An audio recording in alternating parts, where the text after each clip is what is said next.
Sir, I would like to, on the Rule 300, I would like to raise a point of order, sir.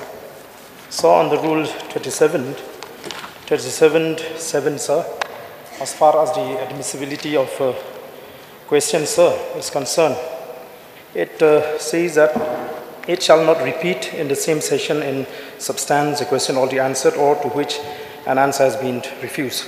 So normally when we submit the questions, so from the office of the speaker, when they notice that the same question is identical, which is being submitted by many members, so only one question always is being admitted.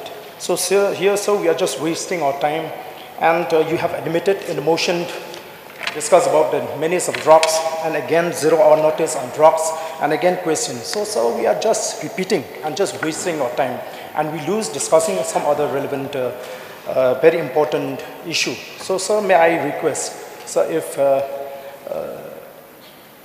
we can avoid repetition of the same issue in questions and motion and in 0-hour notice, it will give us the members, ample time to discuss some other important issues, sir.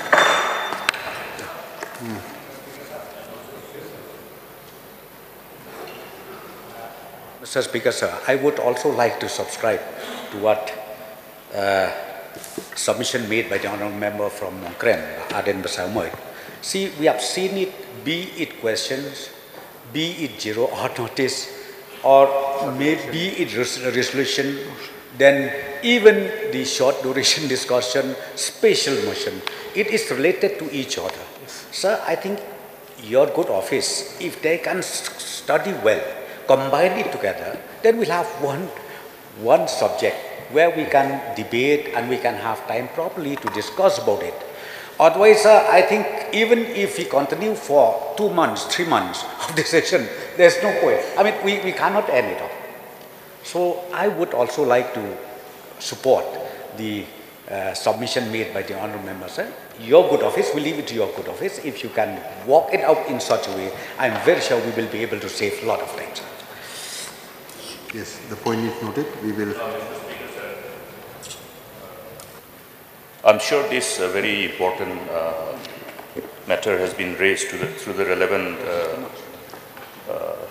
Rule 300 under the Rules of Procedure and Conduct of Business pertaining to specifically taking up the business. I think it will be appropriate at the time of finalizing the list of business for the day to see that they are not repeated. And then usually the convention has always been that if there is a identical question, they are clubbed together also and the members are called. So I think Honourable Speaker may kindly invite the members also if there is an identical question, because usually every member would like that their questions are admitted, but identical questions are always clubbed together. That's the practice and convention. Mr. Speaker, sir, I would also like to join the rest of the members. It's a very good suggestion, sir, number one. And number two, sir, I would also like to suggest that the different provisions under which the different matters and issues are raised have different time frames to be given. For example, in a 0-hour, normally we've seen the convention in Parliament that an honourable member just raises the relevant point and is given about 10-15 seconds to 30 seconds to bring up the issue. Whereas in our assembly in the House, it becomes a debate or more of a complete motion where the person is allowed to speak for about 10-15 minutes. Matter is important, sir, but the provisions as per the rules must be followed is what I'm saying, sir. And hence, if there is an issue that is important, let it be a special motion or be a motion. And in the process of not giving the appropriate time to that appropriate provision under which the subject has been brought out, we are actually kind of diluting the entire, the rule book and really not giving importance to different, provisions that are there in the House. And more importantly, we are wasting a lot of time. The short duration discussions have becomes more like a motion and a resolution at times. Sometimes it goes on for an hour and a half, 2 hours, and then we can't take up the motions and resolutions. So I would like to appeal to you, sir, if those provisions as per the rules and the timings could be maintained so that we are adhering to the rules, number one, and number two, we are making maximum utilization of the time that is allotted at the House, sir.